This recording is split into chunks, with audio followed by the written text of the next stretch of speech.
Olá pessoal, tudo bem com vocês? Então, hoje chegou o dia de falarmos sobre esse importante setor da nossa economia, sim, o setor de embalagens. Essa é uma das plantas desta empresa aqui que iremos falar hoje, a Irani. Sim, uma empresa que trabalha sobretudo papel ondulado, papel de fibras, né? E que vende aqui no mercado interno. A gente vai dar uma olhada um pouco mais sobre seus números, seus valuations e também perspectivas de preço, preço-alvo, né? Então, só olhando aqui hoje, a Irani ela está subindo, né, a sua cotação na ordem de 0,5%, porém o preço se afastou muito, né, daquele hype que ela teve aqui mais ou menos aí no final do terceiro trimestre, né, de 2023, alcançando aqui a margem de R$ 13, né? Hoje ela está sendo cotada a R$ 9,08, porém recomendação de preço-alvo dos analistas são três, colocando aqui a sua tese, né, de R$ 13,60, né, o que daria aí aproximadamente 40% nesse médio prazo. Todos eles são unânimes em dizer, né, ou reafirmar sua posição de compra, e também é uma empresa que vem pagando bons dividendos nos últimos tempos, né, corresponde a quase 9%. Só nos últimos 12 meses pagou quase que 80 centavos por ação. Isso é interessante. Outra coisa também interessante que a gente pode observar, já com a atualização aqui da plataforma da Microsoft, eu estou achando interessante porque a plataforma da Microsoft está começando agora a pegar as ações BR, né? Então tinha muitas coisas que ficavam desatualizadas, 2022, 2021. Agora saindo os balanços e cada vez mais pessoas utilizando, ela está dando aqui uma atenção aos dados mais atualizados. Tanto é que a Irani hoje está sendo descontada, né? Na verdade, o seu price earning ou o PL está abaixo, né, de Klabin, os pares da Klabin, e também algumas empresas lá de fora, né, as gigantes aqui americanas, né? Por isso que a gente fala que, ou o Barsi, né, na verdade, sempre fala que a bolsa brasileira corresponde às melhores oportunidades. Lá fora as empresas são muito esticadas. Veja só, fala aí, você compraria uma empresa de papel e celulose esticada 200 vezes? Pois é. Aqui no Brasil, a Irani está com 6,87 aí no seu price earning. Outra coisa também interessante é a projeção de preço dos analistas. Até posso parar o mouse aqui. Um está falando para manter, outro está falando para comprar e o outro está falando para comprar fortemente, né? Preço-alvo aqui de aproximadamente 50% de alta, né, nessa mediana. O mais baixo coloca aqui uma alta de preço de 40% e o mais assim, vamos colocar otimista, 55%, 54%. Diz aí o que você acha sobre, né?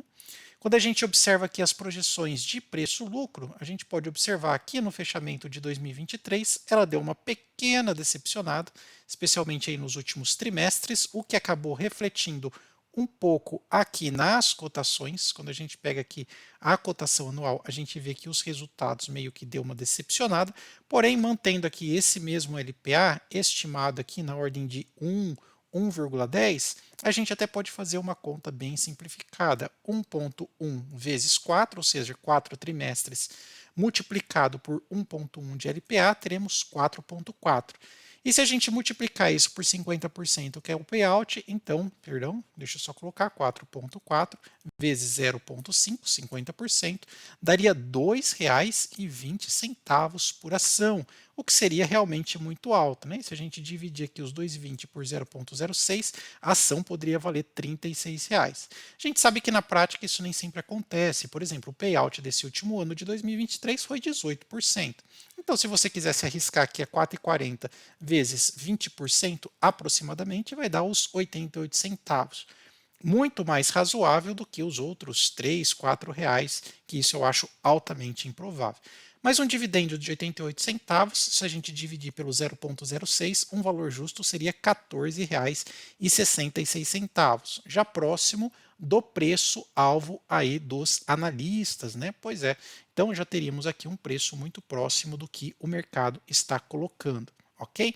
Continuando aqui um pouco mais a nossa análise, peguei até a visão do relatório deles, eles até falam aqui, né, como eles vêm aumentando, são mais de 2.300 colaboradores, participação com fábricas em Minas, São Paulo, Santa Catarina e Rio Grande do Sul, pois é, Interessante, né? Não tem Paraná, onde a Klabin também é muito forte, né? Mercado interno, né? Ou seja, ela é muito correlacionada aqui com o Brasil, diferente da Klabin, que tem muita exportação. Hoje, na Irani, corresponde a 11% de exportação.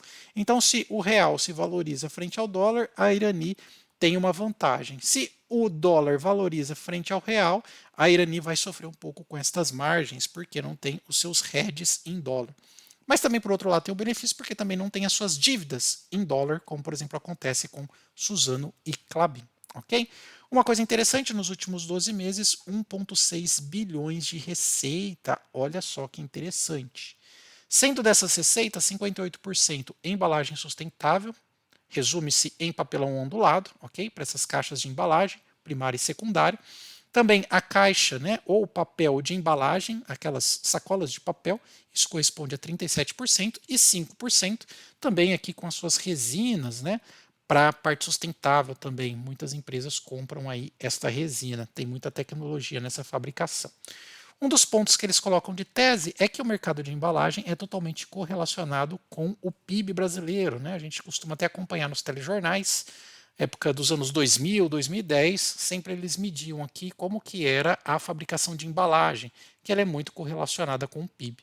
Recentemente, a XP lançou aí um prognóstico falando que o PIB pode vir acima da expectativa, o que também seria um termômetro aqui para a parte de embalagem. Tirado essa tese ou essa pressuposição, a gente pode até entender que, de fato, a embalagem sustentável, por ter um apelo sustentável, que vem tendo aí nesses últimos anos, ela se mostra muito vantajosa, né? Por exemplo, em relação ao plástico, né? A gente até pode ver que a taxa de reciclagem é 86%, enquanto que o plástico é 18%, ok? Parte de isopor, por exemplo, embalagem de isopor que está saindo bastante do mercado, né? Está desaparecendo. Também é baixíssima a sua taxa de reciclagem. É melhor do que o metal também, até por questões de emissão. Todas elas têm altíssimo índice de emissão, enquanto que a fibra é praticamente zero, né? O vidro também, por um tempo, ele sempre foi vantajoso, mas aqui você tem a questão de preço, também tem emissão. Biodegradabilidade também é tranquilo, mas taxa de reciclagem é complicada e qualidade de produção ou de proteção do alimento aqui dentro, né? Especialmente o vidro que está muito exposto aos raios ultravioletas. Pois é. Então a embalagem de fato, né, é consenso que ela tem grandes vantagens mercadológicas. E a Irani até coloca aqui um pouco que eu achei interessante, ela falando que tem alguns mercados já na Europa, também Estados Unidos, que está substituindo aquelas embalagens que era de filme plástico ou puramente plásticos, né? Por embalagens de fibra. Pois é, olha lá, embalagens biodegradáveis, tendências seculares. Pois é, olha lá, até o Kit Kat na Austrália desenvolveu uma embalagem de papel. Pois é, parte de copos também, Coca-Cola lança a primeira embalagem de papel cartão. Isso eu queria ver, né? Uma Coca-Cola com gás lá dentro, numa embalagem de papelão. Pois é. Muito bom. Então, ela entende que o mercado realmente está mudando, grande parte do seu crescimento vem também pelo e-commerce, os hábitos do brasileiro está mudando. Antes, você até podia perguntar para os seus pais, para os seus tios: ah, você compra na internet? Ah, não, eu tenho medo, não compro na internet. Hoje, todo mundo compra na internet. Acabou esta barreira, né? Então, o e-commerce, pedir comida também via aplicativo de entrega, tudo mais, usa muita embalagem e a Irani fornece para todos esses caras, né? Muito bem. Então, aqui a gente falou um pouco sobre os produtos, vamos dar uma entrada aqui na parte dos valuations. O que, que a gente pode notar?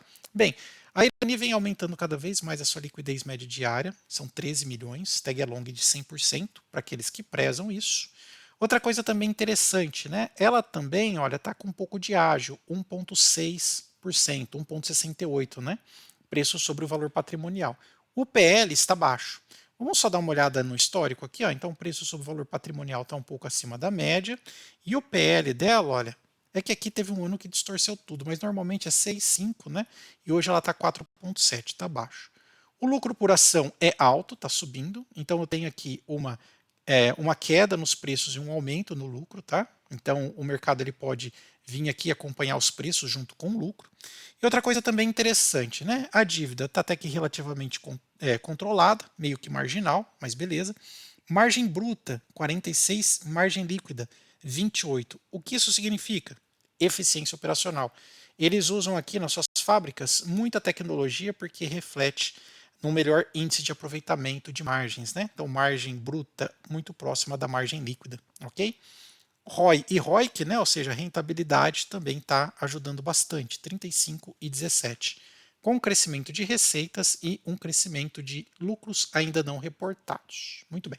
Quando a gente olha aqui nos dividendos, ela também é reloginho pagando seus dividendos. Parece até um fundo imobiliário.